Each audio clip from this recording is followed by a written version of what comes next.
GS2 जो ये syllabus बनाया था यूपीएससी ने वो 2013 में बनाया था, उसमें 10 साल हो गए हैं। तो जो कन्वेंशनल क्वेश्चंस हैं यूपीएससी ऑलरेडी पूछ चुका है।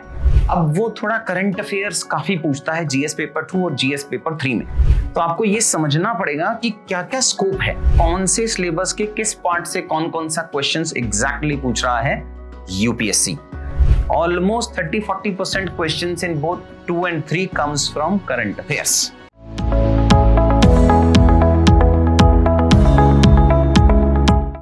हाय बच्चा लोग, वेलकम बैक।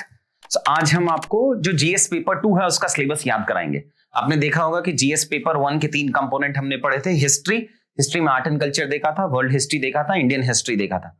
उसमें फ्रीडम स्ट्रगल देखा था, freedom struggle, post independence, consolidation देखा था, और एट प्रेजेंट में क्या चल रहा है, इफेक्ट ऑफ ग्लोबलाइजेशन देखा था, सोसाइटी पढ़ा था हमने, और ज्योग्राफी पढ़ा था। आज जीएस2 कवर कराएंगे। बट बिफोर कवरिंग जीएस2, देखो जीएस2 जो ये सिलेबस बनाया था यूपीएससी ने वो 2013 में बनाया था, उसमें 10 साल हो गए हैं। तो जो कन्वेंशनल क्वेश्चंस हैं यूपीएससी ऑलरेडी पूछ चुका है। अब वो थोड़ा करंट अफेयर्स काफी पूछता है जीएस पेपर 2 और जीएस पेपर 3 में। तो आपको ये समझना पड़ेगा कि क्या क्या स्कोप है, कि अगर मैं पढ़ रहा हूं कि सेंटर और स्टेट कोऑर्डिनेशन, तो सेंटर स्टेट कोऑर्डिनेशन में क्या करंट में चल रहा है। 2 और 3 के लिए आपको करंट अफेयर्स काफी अच्छे से पढ़ना पड़ेगा। Almost 30-40% questions in both 2 and 3 comes from current affairs. So पहले सिलेबस याद करते हैं जीएस पेपर 2 का, उसके बाद में मैं आपको क्वेश्चंस भी बताऊंगा कि कौन से सिलेबस के किस पार्ट से कौन कौन सा क्वेश्चंस एग्जैक्टली पूछ रहा है UPSC. Before coming into GS two syllabus, first let's revise across GS 1 2 3 4 में क्या क्या कंपोनेंट है। तो जीएस 1 में 3 मेजर कंपोनेंट है, एक हिस्ट्री आता है, ज्योग्राफी आता है, सोसाइटी आता है। जीएस पेपर 2 में भी 3 कंपोनेंट है। सबसे पहले कॉन्स्टिट्यूशनलिज्म आता है, जो इंडिया का कॉन्स्टिट्यूशन है एटसेट्रा। सेकंड सोशल जस्टिस और गवर्नेंस के कंपोनेंट आते हैं, और थर्ड इंटरनेशनल रिलेशंस आते हैं। जीएस पेपर 3 में 4-5 कंपोनेंट है, कि इकोनॉमिक्स आता है सबसे पहले, साइंस एंड टेक्नोलॉजी आता है, फिर एनवायरमेंट आता है, डिजास्टर मैनेजमेंट आता है, और इंटरनल सिक्योरिटी आता है। एथिक्स में आपके 2 कंपोनेंट है, part A and part B. Part A में स्टैटिक आता है और पार्ट बी में केस स्टडीज आता है। तो इतने पॉइंट्स आपको हेल्प भी करेंगे जब आपको डायमेंशंस क्रिएट करने होंगे आंसर राइटिंग के दौरान। सो याद करते हैं, अगले 10 मिनट का 100% कंसंट्रेशन मुझे आपका चाहिए होगा। थोड़ा सा याद करेंगे। सिलेबस में क्रैमिंग का बहुत सिग्निफिकेंस है, but I will try my level best कि कितना इजी बना सकता हूं मैं आपको ये सिलेबस याद करने के लिए। 3 पार्ट है, as I told you that we have first is the constitution and polity, governance and social justice, और international relations. Question number 1, 2 and 3 आपको पता है 1 to 10 क्वेश्चंस 10 मार्कर होते हैं, 11 to 20 15 मार्कर होते हैं। सो जो ये फर्स्ट है जनरल स्टडीज पेपर 2 का कॉन्स्टिट्यूशन एंड पॉलिटी, उससे मोटा मोटी 6 क्वेश्चन आते हैं। जो स्टैटिक पोर्शन है ये मेजरली 6 कौन कौन से, क्वेश्चन नंबर 1 2 3 एंड 11 12 13। ये मैं आपको एवरेज बता रहा हूं पिछले 8-10 सालों का, 2015 के बाद जब से उन्होंने 10 और 15 मार्कर क्वेश्चंस पूछना स्टार्ट किया है। 2013 एंड 2014 में 12.5 मार्कर क्वेश्चन यूपीएससी पूछता था। अब इसको याद कर लेते हैं, ठीक है। मैं आपको 100% याद करा दूंगा, मोटा मोटी 80-85% of the syllabus of GS paper 2। Just give me your next 2 minutes. So इसको उन्होंने टोटल 9 पार्ट्स में डिवाइड कर रखा है, जिसको मैंने सेग्रीगेट कर दिया 3 अलग अलग कंपोनेंट्स में। अब वो 3 पार्ट्स क्या क्या है। सबसे पहले तो इंडियन कॉन्स्टिट्यूशन, वो तो बेडरॉक है ना, जहां कोई भी पावर डिराइव कर रहा है वो तो कॉन्स्टिट्यूशन से डिराइव कर रहा है। अब कॉन्स्टिट्यूशन में भी क्या क्या पढ़ना है, तो मैंने एक एक्रोनिम बनाया है, ABEFPU।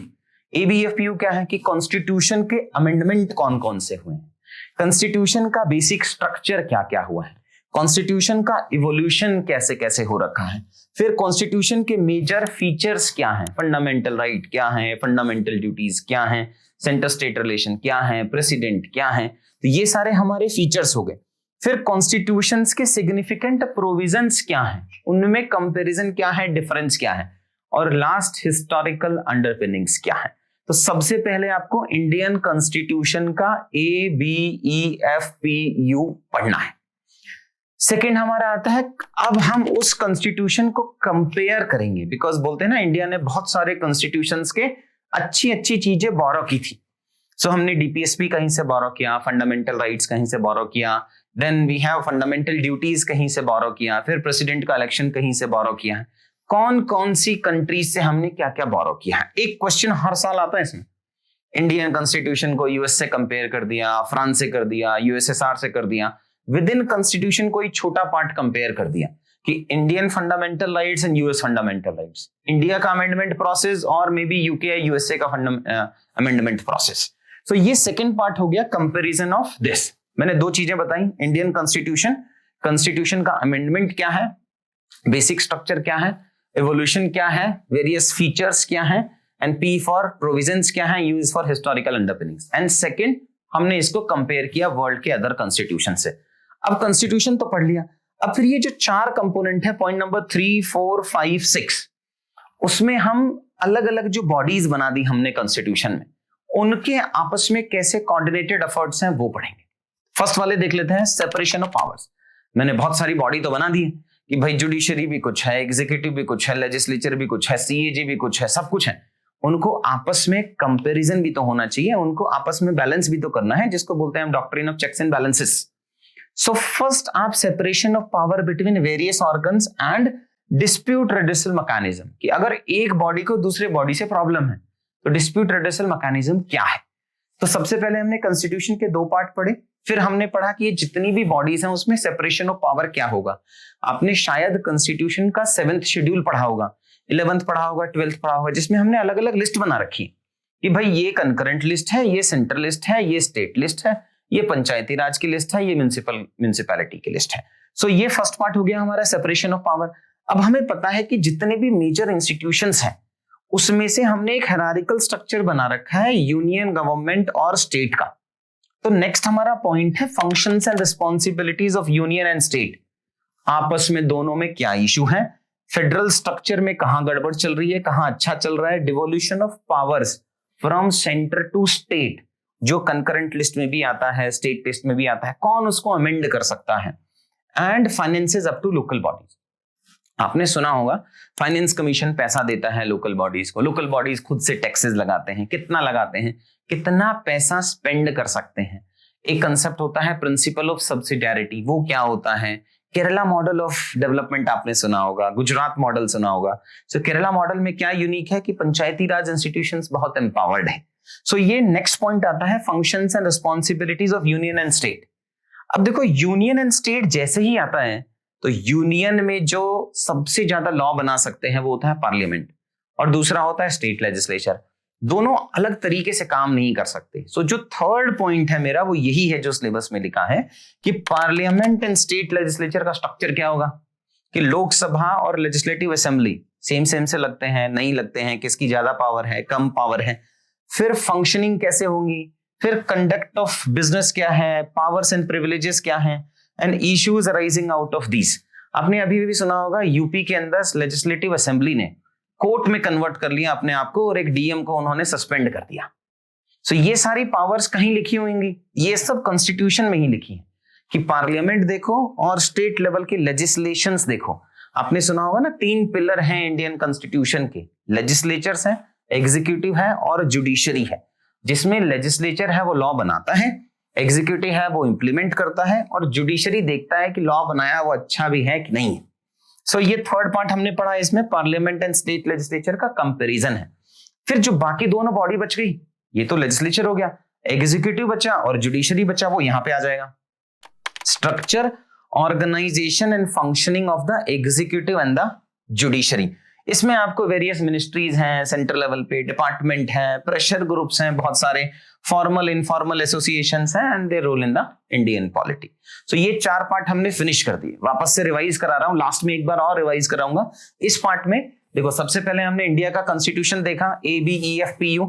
फिर इंडियन कॉन्स्टिट्यूशन को मैंने कंपेयर कर दिया वर्ल्ड के साथ, क्या क्या बोरो किया है, कहां से बोरो किया है। फिर ये 4 प्रोविजन है जिसमें हम सेपरेशन ऑफ पावर देख रहे हैं और डिस्प्यूट रिड्यूसल मैकेनिज्म देख रहे हैं कि अगर एक बॉडी को दूसरी बॉडी से कंपेयर हो।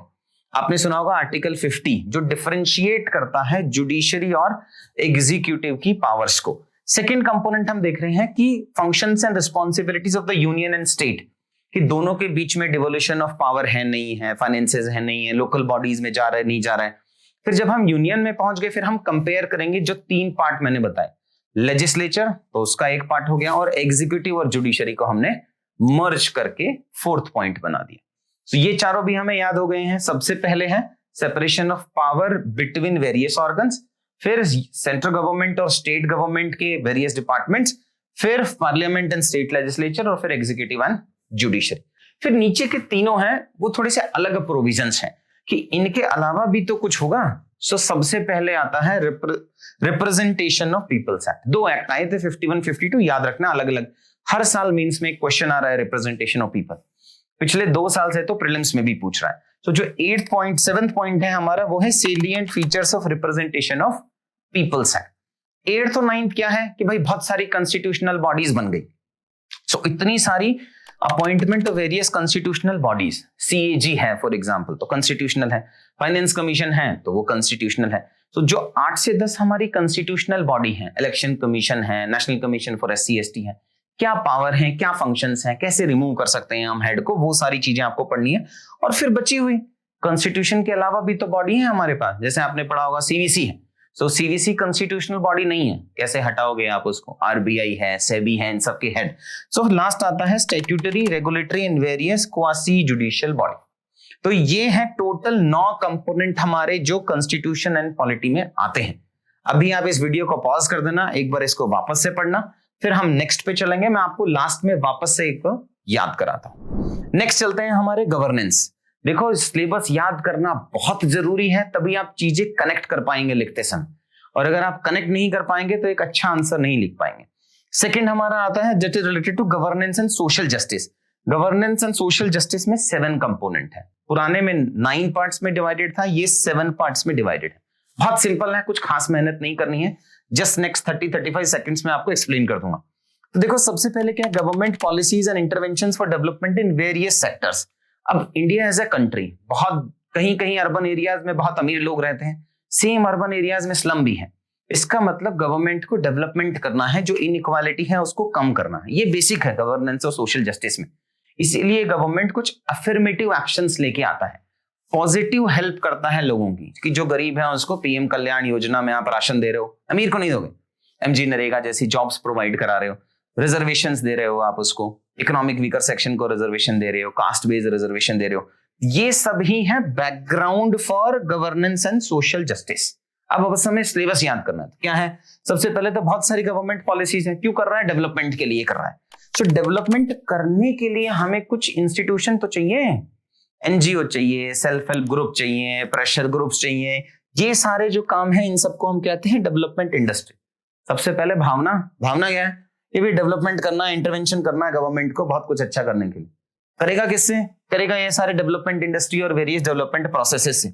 उसके लिए क्या चाहिए? रोल ऑफ NGO क्या है, SHG क्या है, बाकी सारे ग्रुप्स क्या है, डोनर्स क्या है, चैरिटीज क्या है, इंस्टीट्यूशंस क्या है, स्टेक होल्डर्स क्या है। ये 2 पार्ट फिनिश हो गया। फिर नेक्स्ट क्या हुआ कि ये तो इंडस्ट्री आ गई कि कौन कौन जाके डेवलपमेंट करेगा किसका? भाई वीकर सेक्शन का करेगा, वल्नरेबल सेक्शन का करेगा।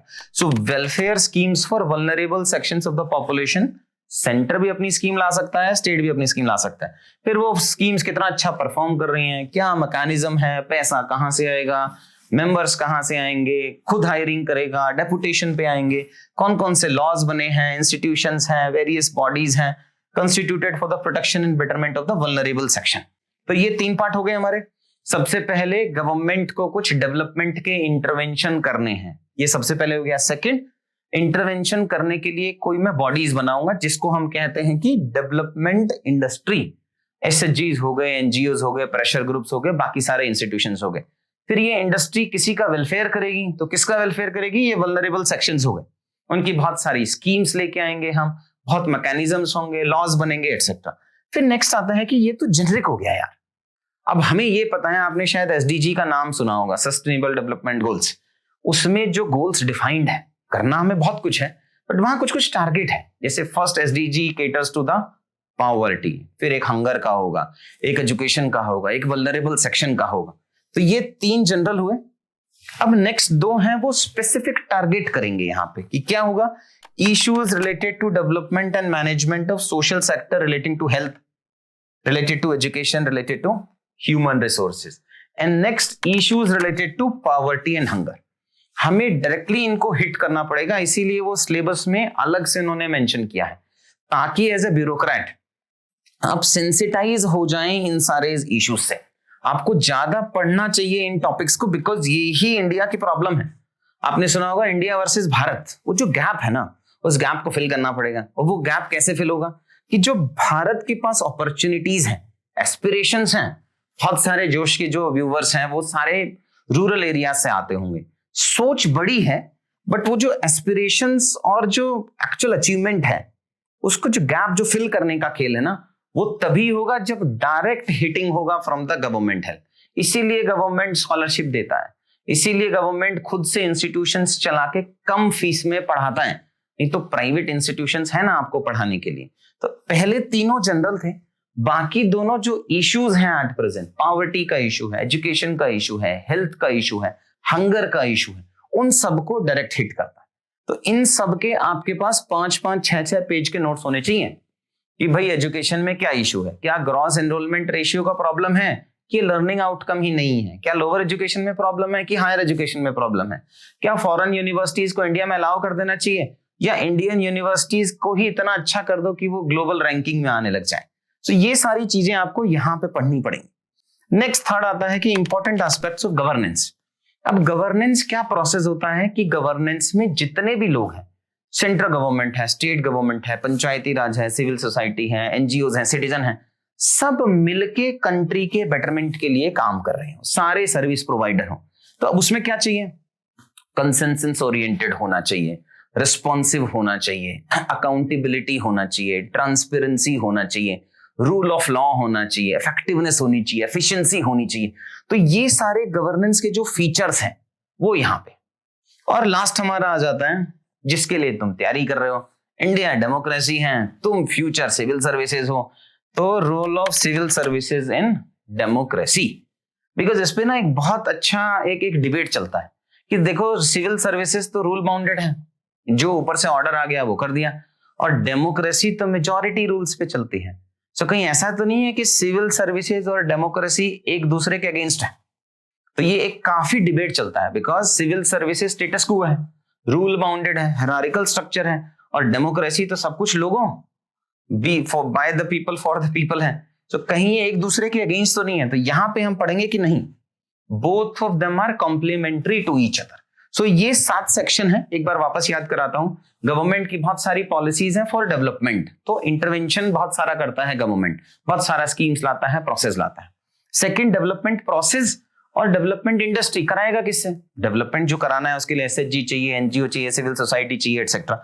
और थर्ड हो गया उस डेवलपमेंट इंडस्ट्री से बहुत सारे वेलफेयर स्कीम्स इंप्लीमेंट कराएगा, बहुत सारे लॉज लेके आएंगे, प्रोविजंस लेके आएंगे। फिर आता है 2 सेक्टर्स में बहुत इशू चल रहा है जिनको हमें डायरेक्टली हिट करना है। कौन कौन से हैं भाई? एक एजुकेशन है, एक हेल्थ है, एक पॉवर्टी है, एक हंगर है, और इन जनरल ह्यूमन रिसोर्सेज है। सो ये टोटल 5 यहाँ हो गए। 6, ये सब तो ठीक है। अब गवर्नेंस के क्या एस्पेक्ट्स हैं, ट्रांसपेरेंसी है, कंसेंसस ओरिएंटेड है, रूल ऑफ लॉ है, बाकी सारे प्रोविजन जो है, और लास्ट आ गया रूल ऑफ सिविल सर्विसेज है ना, डेमोक्रेसी। लास्ट लाता हूं इंटरनेशनल रिलेशंस वाला, ये सिंपल है।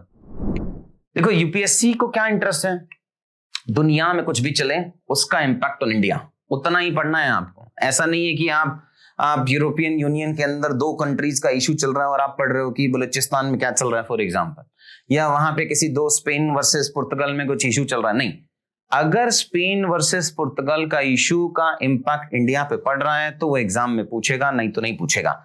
सो ये 4 पार्ट्स में डिवाइड हो रखा है। India and it's neighbour relations, direct impact पड़ता है। फिर bilateral, regional and global groupings हैं, आपने सुना होगा ना, बहुत सारी ग्रुपिंग्स है। जैसे आरईसीपी का इंडिया मेंबर नहीं बना, मोदी जी ने बोला कि नहीं, मुझे फीलिंग नहीं आ रहा, it is against Gandhi ji तलिस्मन, कि जैसे ही आप आरसीईपी जैसे ही आप आरसेप साइन करोगे बहुत सारा इंपोर्ट होना स्टार्ट हो जाएगा। सो इंटरनेशनल ग्रुपिंग्स क्या है और इंडिया पे उसका इंपैक्ट क्या होगा, हर चीज में यूपीएससी ने स्पेसिफिक दिया कि ये जितने भी ग्रुपिंग्स हैं, रीजनल है, बायलेटरल है, ग्लोबल है, इन्वॉल्विंग इंडिया और अफेक्टिंग इंडियाज इंटरेस्ट। अगर इंडिया उसका मेंबर नहीं भी है, बट अगर वो इंडिया को इंपैक्ट कर रहा है, जैसे आपने ओईसीडी इंडिया तो मेंबर नहीं है उसका, लेकिन ओईसीडी का इंपैक्ट इंडिया पे जरूर पड़ता है। जैसे G8 है, G7 है, इंडिया मेंबर नहीं है, बट उसका इंपैक्ट इंडिया पे पड़ेगा, तो आपको पढ़ना पड़ेगा। G20 है, इंडिया मेंबर भी है और इस पे इंपैक्ट भी पड़ता है, तो प्री में क्वेश्चन भी पूछ लिया था, which of the following are the members of G20 countries. फिर है थर्ड है vector policies and politics of development developing country. अब यूएस की कोई पॉलिसी आई, अगर इंडिया पे इंपैक्ट डालनी है तो पढ़ना ही पड़ेगा अपने को। अगर यूके की कोई policy I, China policy I, Russia policy I, so effect of policies and politics of developing countries on India's interest and Indian diaspora. जो इंडियन डायस्पोरा 1.7 1.8 करोड़ जो बाहर रह रहे हैं उस पे कोई इंपैक्ट। और लास्ट है important international institutions, agencies and all and there structure and mandate, कि भाई यूएनएससी क्या है, यूएन क्या है, जनरल असेंबली क्या है, तो वो सब और उसके मैंडेट क्या है। तो आईआर सिंपल है, 4 क्वेश्चन आएंगे, question number 9, question number 10, 19 and 20, सिर्फ 4 क्वेश्चंस, 2 15 मार्कर 30, सो 50 मार्क्स का वेटेज है इंटरनेशनल रिलेशंस का। As I told you, GS paper 2 divided into 3 parts: constitution, polity, governance, social justice, international relations. First part है constitution and the polity वाला part divided into 9 sections. ये 9 में है। अगले वाला governance and social justice 7 में है और international relations वाला 4 में है। अब 9 components क्या क्या है, बहुत सिंपल है। इंडिया का कॉन्स्टिट्यूशन क्या है, ABEFPU, खुद से याद कर लेना जो बताया था। फिर इंडियन कॉन्स्टिट्यूशन को हम कंपेयर कर लेते हैं वर्ल्ड के साथ। फर्स्ट 2 पार्ट हो गए। फिर सेकंड में 4 कंपोनेंट है कि सेपरेशन ऑफ पावर्स है कैसा, भाई अलग अलग ऑर्गन्स हमने बना लिए, उसमें सेपरेशन कैसे रखोगे, और अगर इश्यू होगा तो डिस्प्यूट रिड्यूसल मैकेनिज्म क्या है। फिर हम चले जाते हैं सेंटर और स्टेट के बीच में, अलग डिपार्टमेंट कैसे बनाया, कैसे मिनिस्ट्रीज बनाया, etcetera. So second, functions and responsibilities of the union and state. अब यूनियन एंड स्टेट हमें पता है is divided into 3 parts: legislature, executive, judiciary. Executive judiciary को मर्ज कर दो, वो 4th पॉइंट बन गया, और लेजिस्लेचर को करो, वो 3rd पॉइंट बन गया। Parliament and state legislature, functions, conduct of rules, business etcetera. और 4th हो गया structure, organisation and functioning of the executive and judiciary. फिर ये 3 पार्ट आते हैं। रिप्रेजेंटेशन ऑफ पीपल्स एक्ट आ गया। फिर सारी जो कॉन्स्टिट्यूशनल बॉडीज हैं वो कैसे सेटअप होती हैं, क्या मैंडेट है, क्या आर्टिकल है, क्या इश्यूज चल रहे हैं। और लास्ट होगी जो नॉन कॉन्स्टिट्यूशनल बॉडीज हैं, that is statutory, regulatory and various quasi judicial bodies. तो ये हमारा फिनिश हुआ फर्स्ट पार्ट का।